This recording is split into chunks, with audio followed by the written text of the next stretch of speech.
What is up, everybody? It's Dr. Vibe here, host and producer of the award-winning Dr. Vibe Show, the home of Epic Conversations, and I'm the host of Epic Conversations, 2018 Innovation Award winner given out by the Canadian Ethnic Media Association, and what was it? 2020 Best Podcast News Award winner given out by the Canadian Media Association. So two, and I did it reverse this time. And just recently, I am now the co-host and co-producer of the only online show in the world for dads and fathers that is sponsored by Dove Men Plus Care, also co-sponsored by Dad Central, Canada's national fatherhood organization. And with that collaboration, or being part of that collaboration, last year was able to be part of a team that reached out directly or indirectly to over 100,000 fathers around the world. As always, I like to say you're blessed, highly favored, a magnet for miracles, and a solution for someone's problem. We are broadcasting live today, June 5th, 2022. I'm here in Toronto. Not a bad day. It's getting a little overcast, so we're probably going to get a little rain, but the weekend weather has been absolutely fantastic to do anything you want, most anything you want outdoors, if possible. We are here every Sunday afternoon around 5 p.m. Eastern time. We do Black Canada Talking, and it's a live online event that provides Black Canadians the opportunity to give their takes and POVs on stories that are of importance to them. And this week we have, every 2 weeks we have a panel, and two of our panelists, Sarah Yango and Elle Jones, are not able to make it today, but we have Cesar Nadima Musa, who's with us today, and him and I will be chatting about three rather important conversation topics, but we would like you to put the comments in the comments section. So let's welcome Cesar. What's going on, Cesar? Brother Vibe, BIA Media, brothers and sisters, thanks for having me. Thank you, everyone. Pleasure. How's things been with you over the last few weeks? Things are great. The news in the world are not always so great. From the impact of the war in Ukraine, notably in Africa with food prices, that Western media don't talk about enough. Of course, we have to deal with gas prices, mind you, but also I have to say, the importance of family. We got family from the States. Shout out to Uncle Billy on my wife's side. So definitely important to be able to, my Pan-Africanism, connect both sides of the ocean, descendants of colonization and descendants of slavery, kind of in the work of our great leader, Stockley Carmichael, aka Kwame Ture. Ture, yes. Exactly. We must not let white supremacy or any other supremacy separate Black people from connecting and being stronger, bonded. Yeah. Receive. And I noticed something different. You've changed the picture behind you. You have the same. You see, I can watch. So for those who have been watching Black Canada Talking for a while, Cesar had a picture of some black greats behind him, and now he's changed it. So tell us who's in the picture and why the change. Well, in the picture, so first of all, let me say, you have to see, it says thinker. There's a message in the back in terms of kind of a motivational speech as a Black person that whatever you go through, whatever the hardships, etc., be the thinker, use your mind, gain your knowledge, stand up for your people, etc., be the thinker, and thus showing 5 great Black leaders associated with one characteristic of their nature, of what they became known for. Of course, it's not the only thing, but I think we can recognize peace with Martin Luther King, Obama as President of the United States with power. We can see Brother Malcolm X with respect, our elder Nelson Mandela with dignity, and Bob Marley with love. So I took this from our officers from Roots and Culture Canada, and I decided to switch it up. I had the other one for pretty much 9 months. I felt it was a good time to switch it up. Yeah, thank you for giving us a little story and the update. And I've got a shout out to you because someone that you have suggested beyond Black Canada Talking is coming up in the future. Do you know who that is?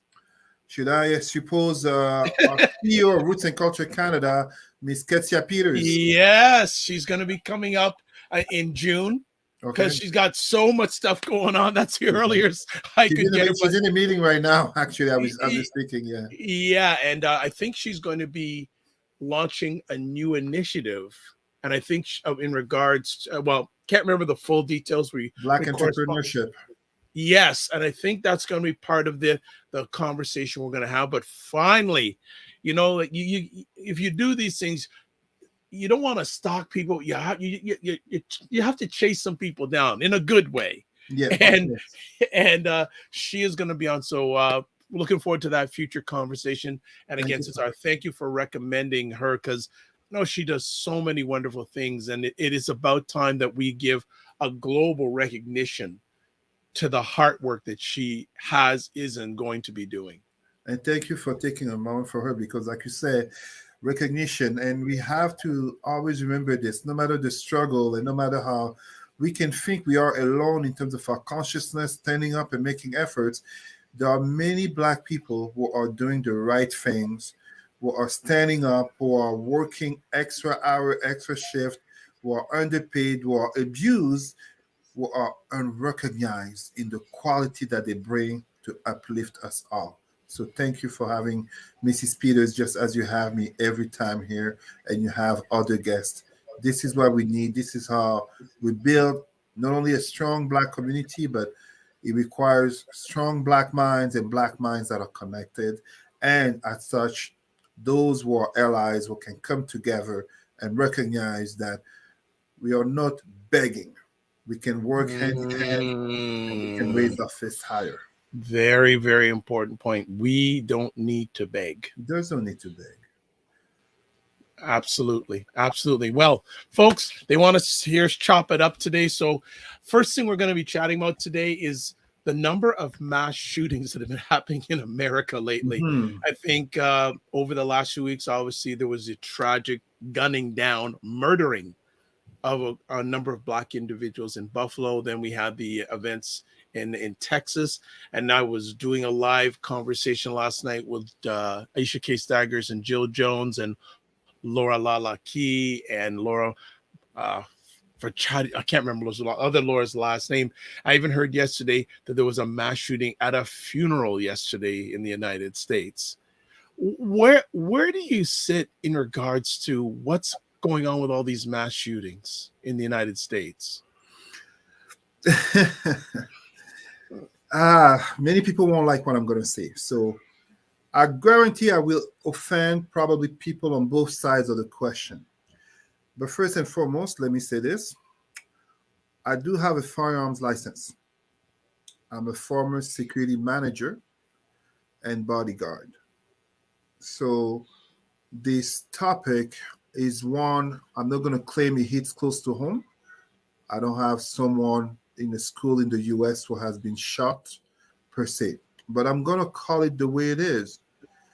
It is absolutely American exceptionalism that you have all these mass shootings defined by a shooting that kills 4 people or more, excluding the shooter himself, because it's overwhelmingly males. I can't think of a mass shooting that was led by a female, by a woman. But it's absolutely ridiculous, this American exceptionalism. So I'm going to hope not to lose many people here. America is an empire.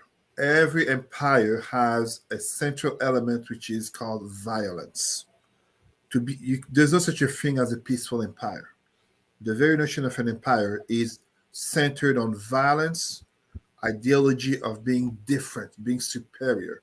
And as such, usually what an empire does is that it externalizes its violence. In the case of America, we just need to think about Vietnam, but also Iraq. But let's not forget there was also Haiti and so many. I mean, it's like an American world tour, aka where has America bombed in the world? Now, the American exceptionalism is that these mass shootings absolutely don't need to happen. It is really a problem in the psyche of the nation.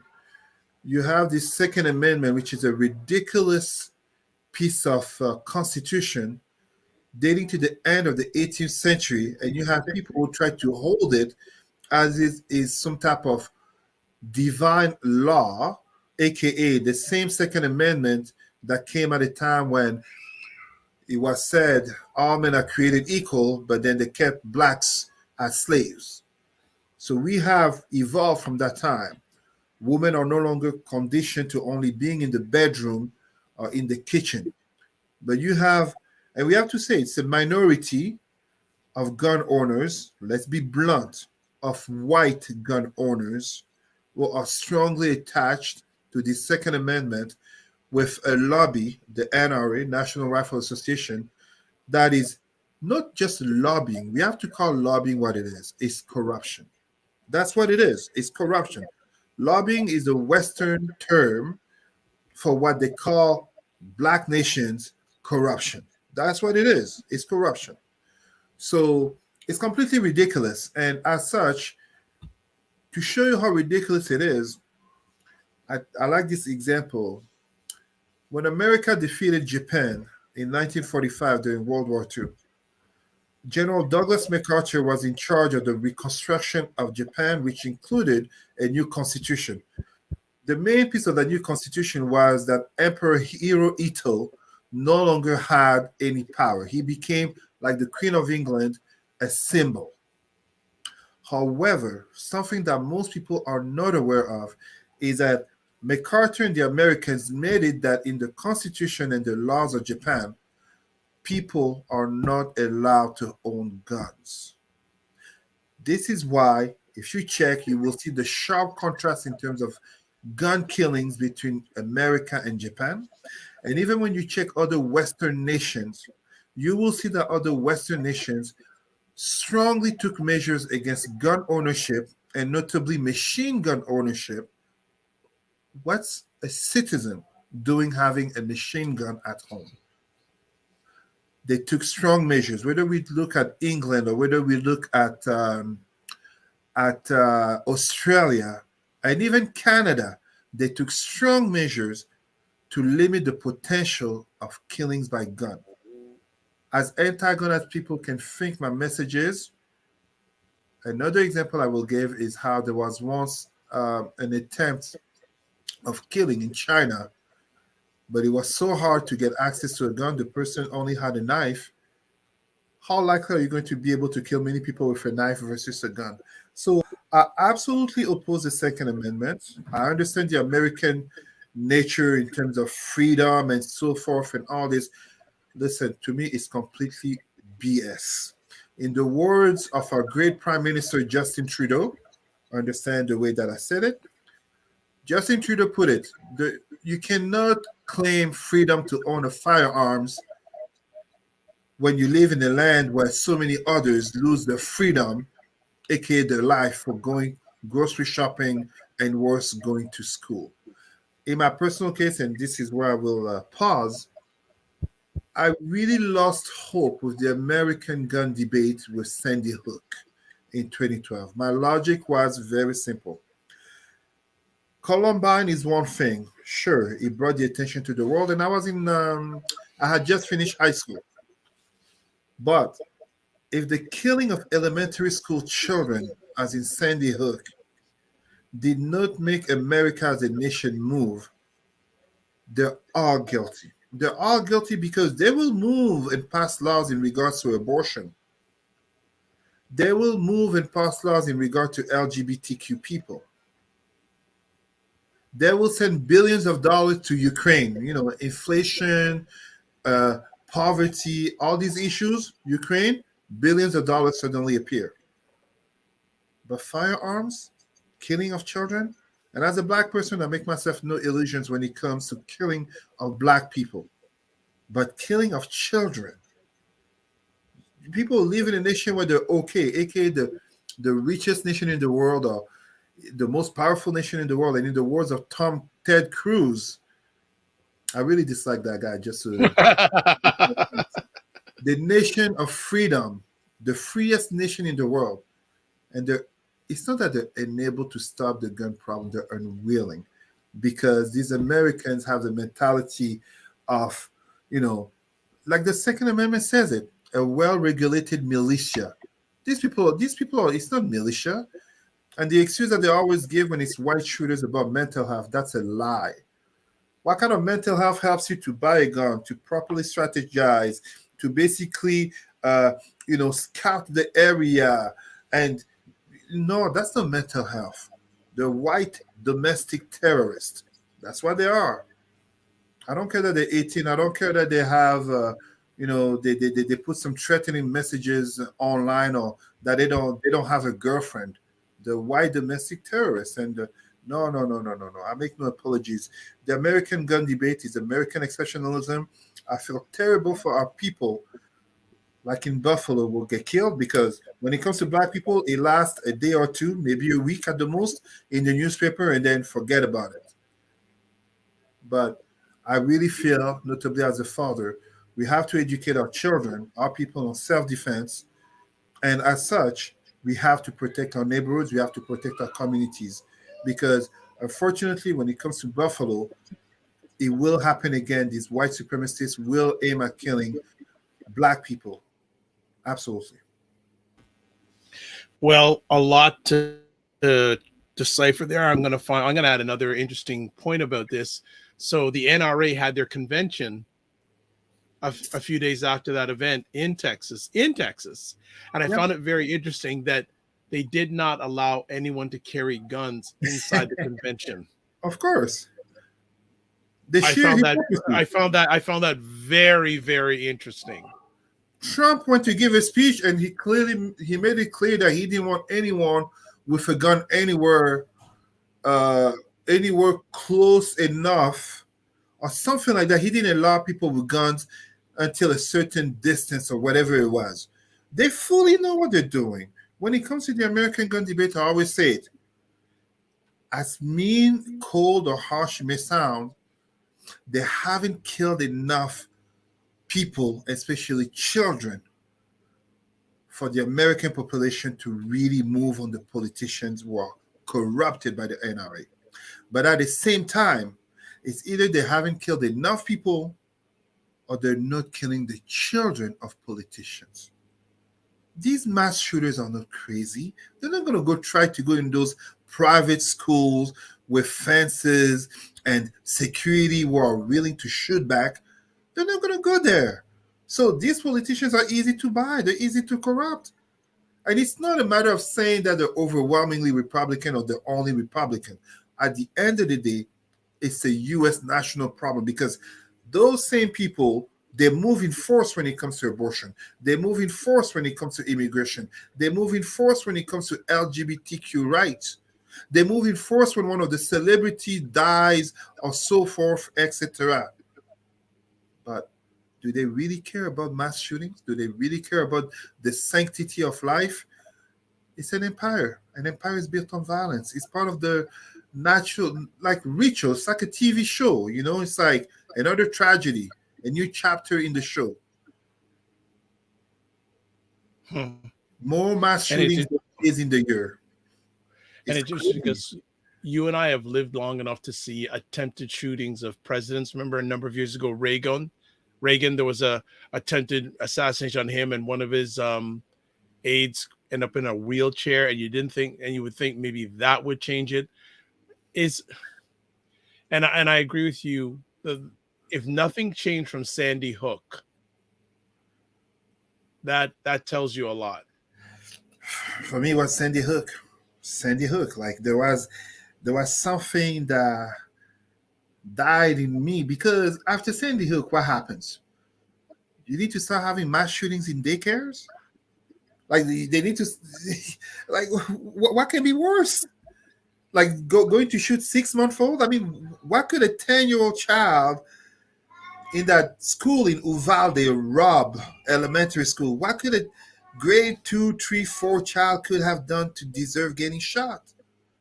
I feel so bad for all of these parents. Don't send them your thoughts and prayers. Yeah, they don't You're gonna want. bring They the don't kids want. back. Yeah. And So when I say that, we have to remember we're talking about Rob Elementary School. It's kind of like America going to war. There's this joke for non-Americans people, which is that Americans learn world geography depending on where the armies are bombing. There was a time no Americans knew about Mosul or Kabul or Kandahar, all these places, right? We're learning about American National Geography from all these mass shootings. Now, talk to me 2 weeks ago. Did I know about a place called Uvalde? I would have thought it was someone's first name. Hmm. I mean, I'm really sorry to say it like that, but when you really think about it, it's like, where is the next place? And I'm saying the next place to make big news. Because since then, there was a mass shooting in a hospital. Yeah.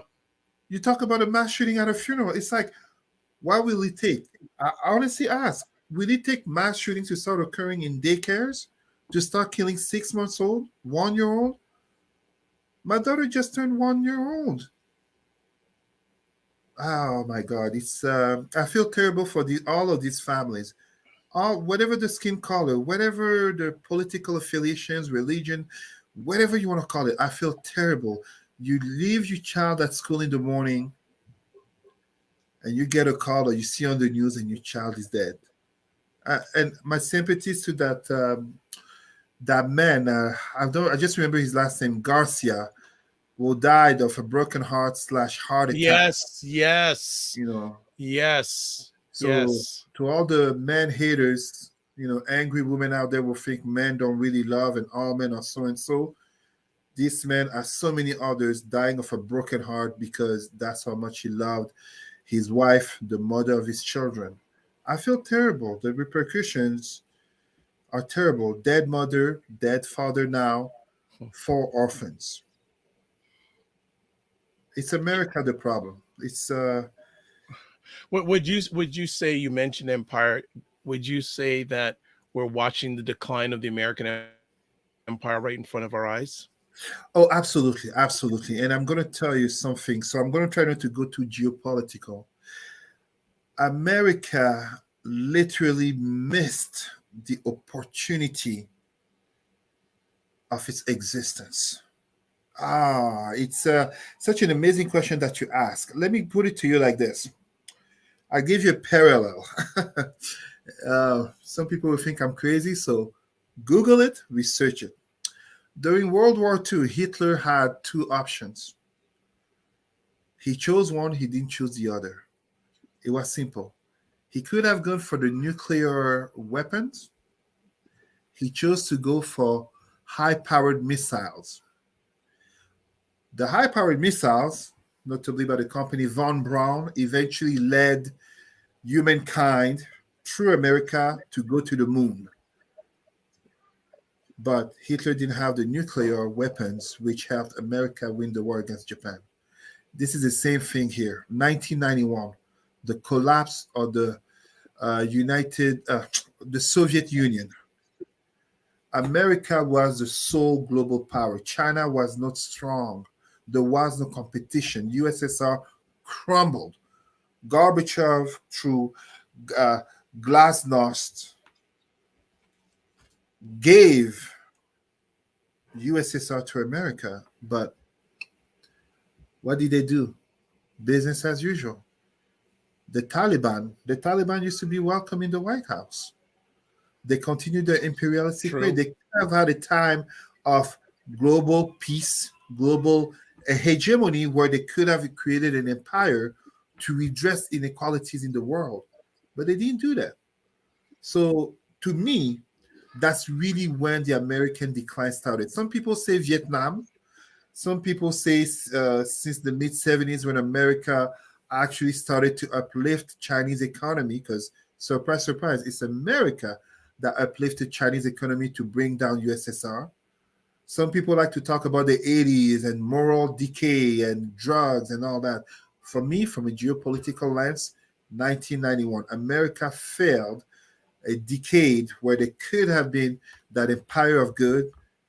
And as of 2001, falsely attacking Afghanistan and Iraq, killing through sanctions, aka starvation, hundreds of thousands of Iraqi children, continuing its policies that are strongly anti Palestinians but also anti Black, the hope that could have been America completely died, and we keep seeing that. And what you see on the outside is a reflection of what you see on the inside.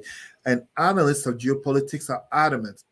This decade, American politicians are correct. This decade is crucial to America because all analysts predict that 2040, 2050 is really when China will be the world hegemony. And China has always been a global hegemony till the 19th century, basically mid 19th century to mid 20th century, 1970s, when the Western nations brought what is called the century of shame and humiliation upon China. So technically, China becoming that global hegemony that it always was, even in the Roman times.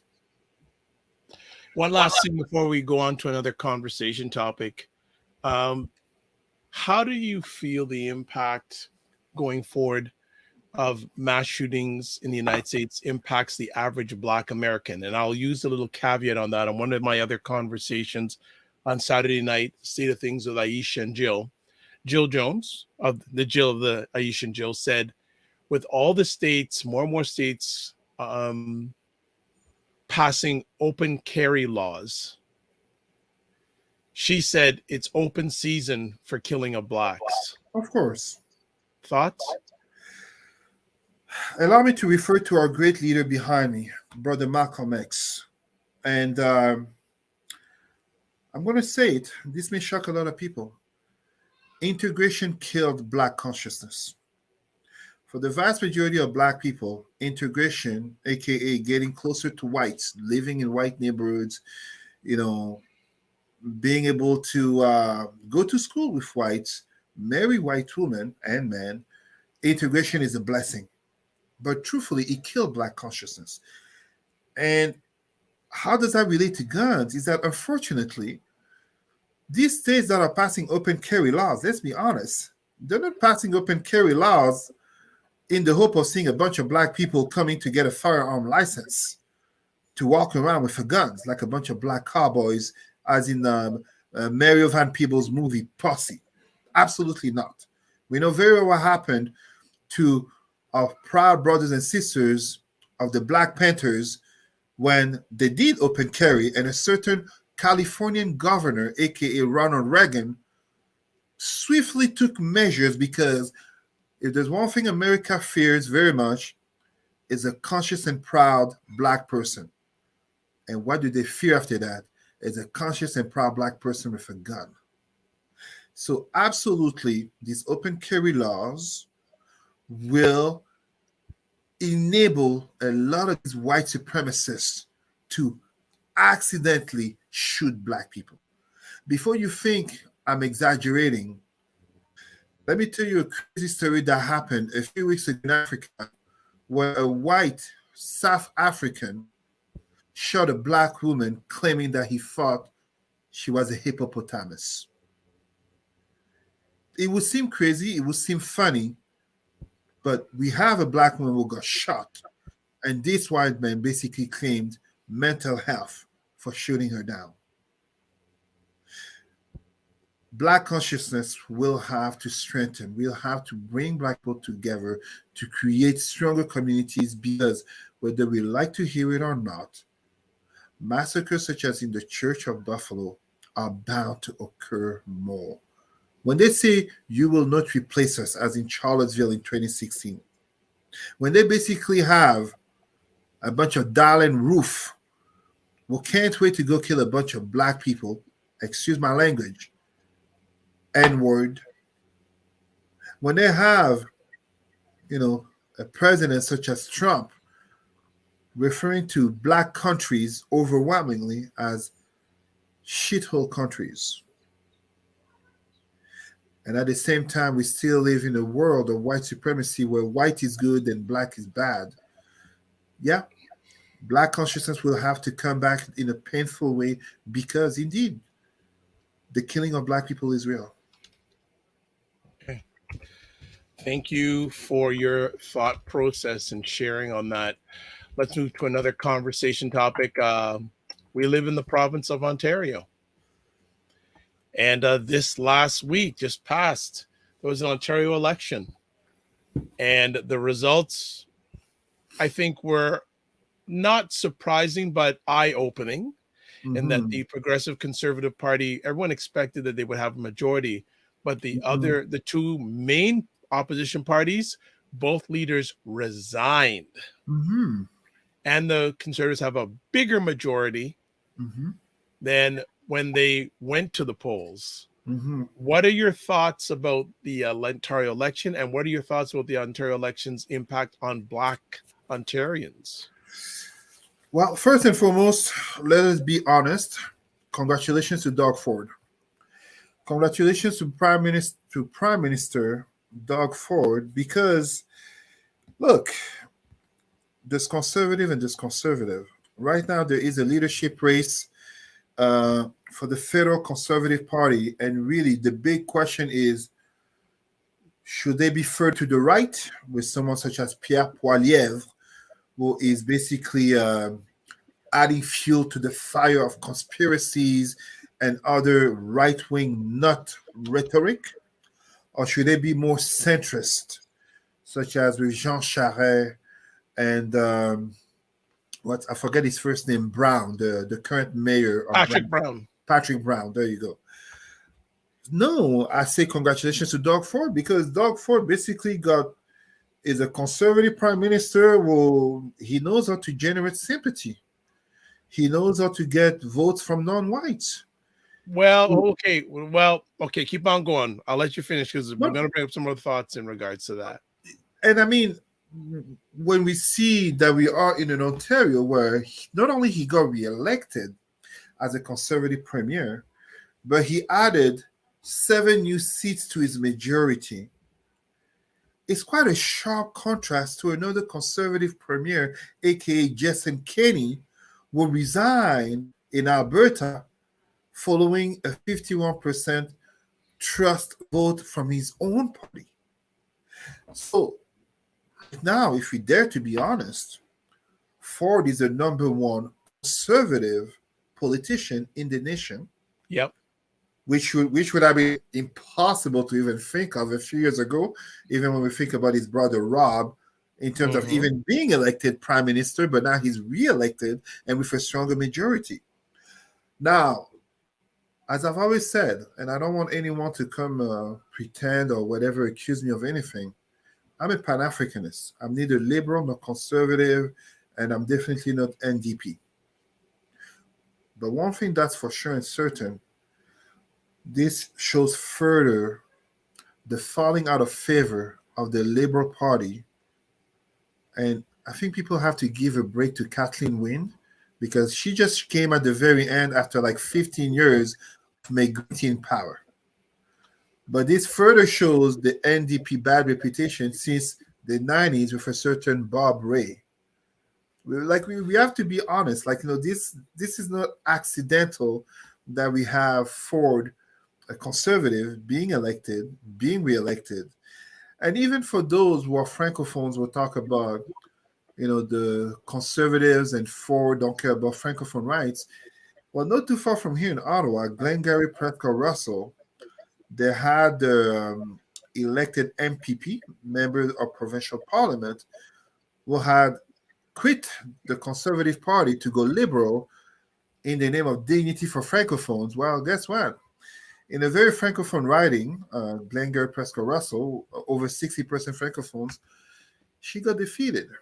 She got defeated for a conservative, francophone conservative candidate.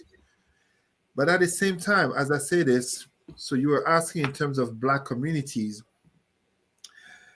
Let's speak first in terms of Black politicians.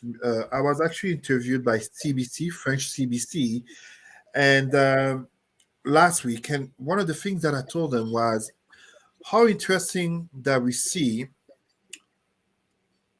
Black politician candidates, notably conservative, being put in ridings such as Vanier here in Ottawa, a liberal stronghold where, unless a major surprise, are bound to be defeated. And that's exactly what happened. The Conservatives and the NDP had a Black candidate, and they both got soundly defeated. So again, like I was saying last time, we have too many black politicians who go into politics to beef up the resume, not really to win. And these politics, how do they really affect black people? Let's be honest. The next 4 years are not going to be much different for black people. It's a conservative government. It's not the most racist government, if I could dare to put it in a certain way. It's more like business as usual under COVID, under the regular promises. But it's for us to construct our community and depend less and less on the promises of governments. Governments don't change for the sake of black people. They change for the sake of the majority. Black people are not even 10% of the population here in Canada. They're not even 5%. I don't think most people realize that the concentration of black people is in Ontario and Quebec. And if you want to go even further in detail, the concentration of black people is along the highway from basically Windsor, especially Toronto and the GTA, to Ottawa and Montreal. That's the corridor. The corridor. Yep. It's that corridor. This is where there's the concentration of black people, because from Vancouver to Moncton, outside of that corridor, I think it's like 80% of black people in Canada will live there. I want to go a little bit into, an interesting question just raised my mind. I didn't thought about it. According to statistics so far, there was the lowest turnout percentage-wise of voters in this Ontario election. I'd be very curious to know how many eligible Black Ontarians voted. Well, I mean, it was 43.5% of voters, eligible voters. But at the same time, we can't put this as an excuse for the Conservatives to win, because in Ontario, we have fixed elections. So whether it was a Conservative or the Liberals in power or NDP, it wouldn't have changed anything. At the same time, we have to look at the context of inflation, of COVID, social isolation. People did not have the mind on these very uninteresting elections. It didn't draw the passions of people. Well, one of the things is Ford never talked to the media. which is, I'm just saying, as neutral here, you have politicians like the person who runs a province half the time of his appearances, no questions to the media. Man, that's a really cushy thing. That's bold. But it's smart too, because he knows the temperature of the electorate. There you go. So you can't fault a man for strategizing if he ends up winning. That basically just means that his strategy worked.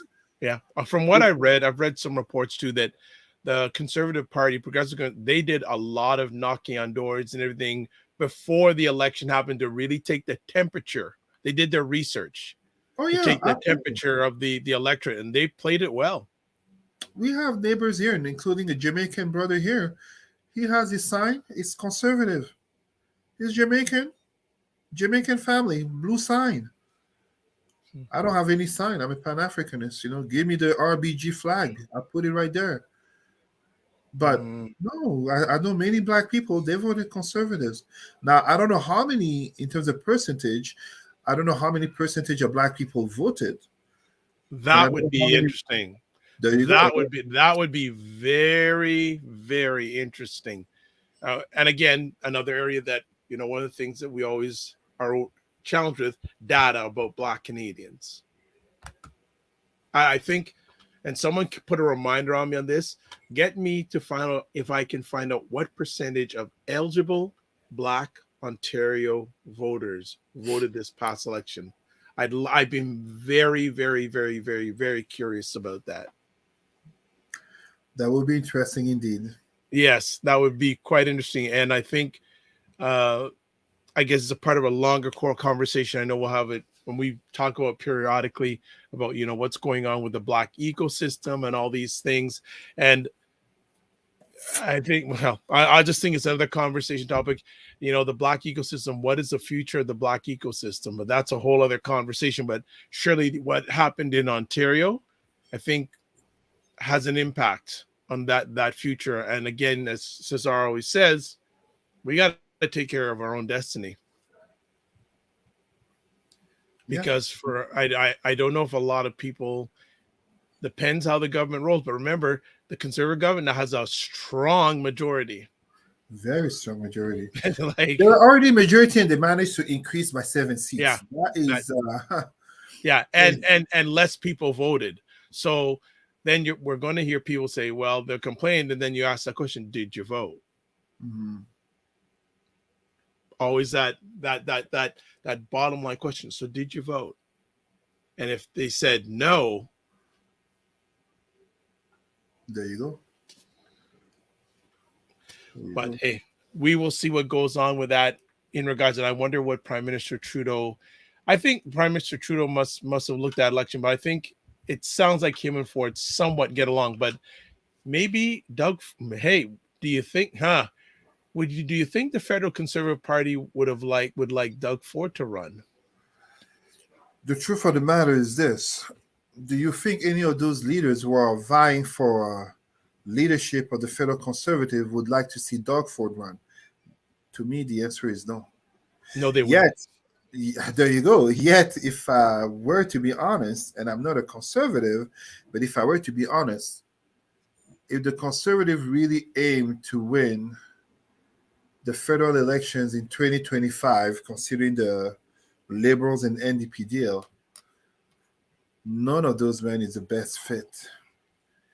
We'll Pierre see. Poilievre is too much. I mean, I don't know if he's really to the right. To me, it's fake. To me, it's fake. He's a populist. Mm. He's a wannabe Maxime Bernier, but Maxime already occupies that spot.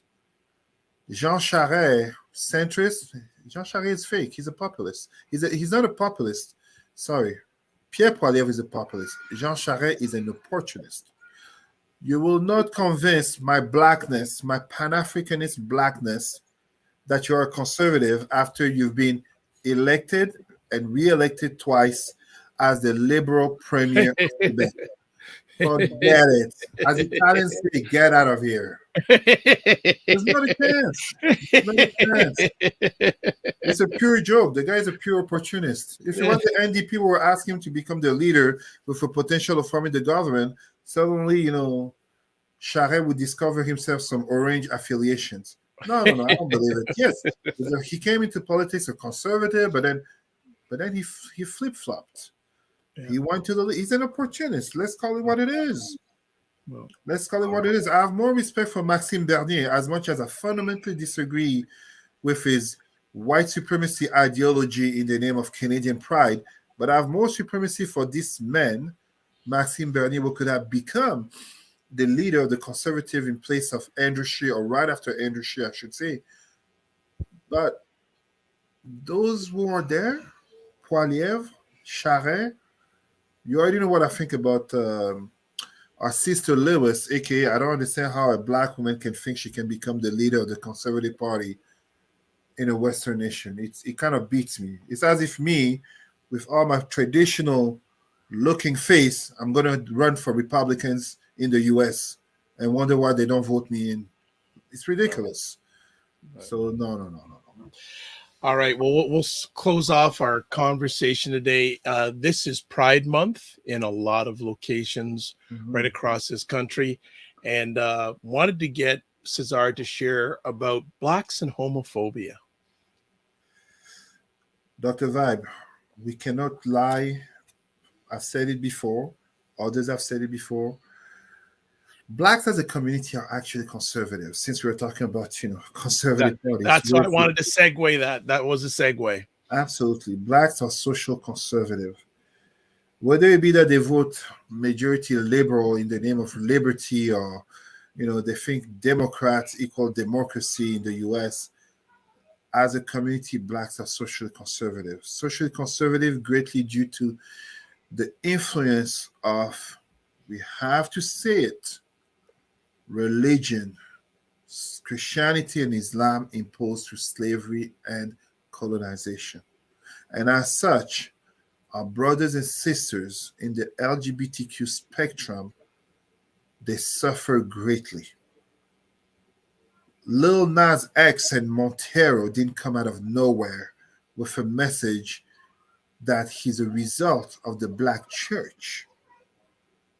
And as such, all the attacks that he suffered are because of that.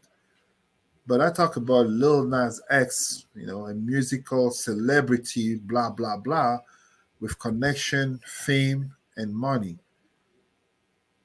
But we have so many black LGBTQ who live in fear, who live in the closet, who live in perpetual shame and guilt, condemnation, including of going to hell if they're not beat up or killed, and sometimes raped.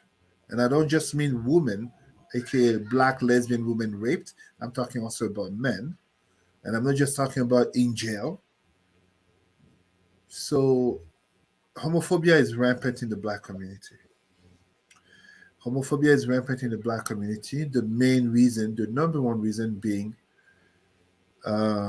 Christianity and Islam. Because as much as people don't like to hear it, there are no records of homophobia in traditional African culture. I know some of our black conscious brothers and sisters who will absolutely bring to me the Ma'at, the 42 laws of Ma'at, of Kemet in Black Pharaonic ancient Egypt, talking about the law that says to not sleep with a man. Well, if we dare to be honest in terms of history, sociology, and anthropology, not only did that law first was towards Pharaoh, who had a duty to reproduce in terms of continuing life, but at the same time, there is no such a thing as a law that's enforced, but we don't see the punishment upon the people. I can absolutely tell you what happened in ancient Egypt 5,000 years ago, 4,000, 3,000 years ago, if someone killed a cat. The cat was sacred, but the cat was sacred because the cat eats mice and other small animals that bring infections to the grains, aka when you kill a cat, you increase the potential of a rat or mouse or whatever to infect the food, and therefore thousands will be killed, will die. But I cannot tell you what happened if someone was homosexual or lesbian. So that's a fundamental problem. It's the ideologies of foreigners, of white foreigners, Arabs first, and then Europeans with Islam and Christianity. And this is why we carry into our communities here in the Americas, from Canada to Brazil, but as well in Africa, where we have LGBTQ people being killed, especially trans. It's terrible. It has to stop. Mm. Some people will say, oh, how dare you equal, homophobia with racism? Or I'm not trying to compare being gay with being black. You can hide being LGBTQ. Yes, you can. You cannot hide being black. Very few black people can be passing, but the vast majority of LGBTQ people can hide that part of their identity. However, we cannot try to claim that the ideologies that so many black people, Friday for prayer in the name of Allah, Sunday and for some Saturday in the name of Jesus, those same ideologies are racist, those same ideologies are sexist, those same ideologies are also homophobic. And we keep maintaining the culture of those ideologies in our communities to surprise ourselves as so many black parents rejecting the daughters and sons, and so many brothers and sisters rejecting their own because of the sexual orientation, the sexual difference. For what? They're not inviting you to the bed. They're not inviting you. I mean, and even LGBTQ rights began with black people. Stonewall, 1969, black people. And yet, in this world of white supremacy, white LGBTQ took over the political fight. And this is why they get more donations and they get more publicity. But no, LGBTQ rights are part of Black rights. My Pan Africanism is all Black people. It's not, I will not defend you because you're Christian or Muslim. You're Black first. No matter how so many Black people view themselves as Muslim or Christian first until they get that treatment from Arabs or from whites. My Pan Africanism does not stop at the fact of your sexual orientation. You're LGBTQ, but you're Black first. So I stand in solidarity with our LGBTQ brothers and sisters. And that's why, in the nature of my work, as Eastern Ontario Regional Director of Equity, Diversity, and Inclusivity, I had the Philadelphia flag, LGBTQ flag that has the black and brown bar. I had it integrated into offices of child welfare all across Eastern Ontario. We need to recognize the dignity of our brothers and sisters who are LGBTQ in the same way that I respect, even if I'm fundamentally anti-religion, anti-Abrahamic, anti-Brahmism, but I respect the sanctity, the dignity of the life of our brothers and sisters who are Christian, Muslims, Jewish, Hindus. I just will work my entire life for them to get rid of those ideologies, because those ideologies are at the center and beginning of notably homophobia in the Black community and so many issues, including self-hate, skin bleaching, sexism, and misogyny in the Black community. We have ended our conversation on that note. Cesar, I always want to thank you for taking the time to share. I hear the 1-year-old in the background periodically, so that's where I say, okay, that's the producer in the background. She's playing with her cousin. Today was the day of family. Yes, all day. Yes, but I appreciate you taking family time to share with us today. As always, appreciate everything you've done, past, present, and future, for our people. It's appreciated, not taken for granted. How can people get in touch with you, sir? If you don't mind, just before that, I'd like to send my condolences to a Black family in Brazil. I invite you to discover this. Brother Luke of BIA Media, if you have the article, please share it. It's important that our brothers and sisters look up the fate that happened to Genivaldo de Jesus Santos in Brazil, a Black man suffering of mental health who was killed by police. Not only did they beat him and handcuffed him, but in tossing him in the back of a car, they threw gas, and basically he died of torture as in a gas chamber. Wow. As I say this happened this week, end of last week, if I'm correct. At the same time, I like to send my condolences to so many families. It is said up to 50 people got killed. Today, I think it was today or late last night, with the time difference, in Nigeria, as up to 50 people got murdered in a church, very likely by other Nigerian Muslims. When I talk about how Christianity and Islam kill people in Africa, it's not a joke. Every year we have hundreds of Africans who will get killed because they're either Christians or they're either Muslims by other Africans.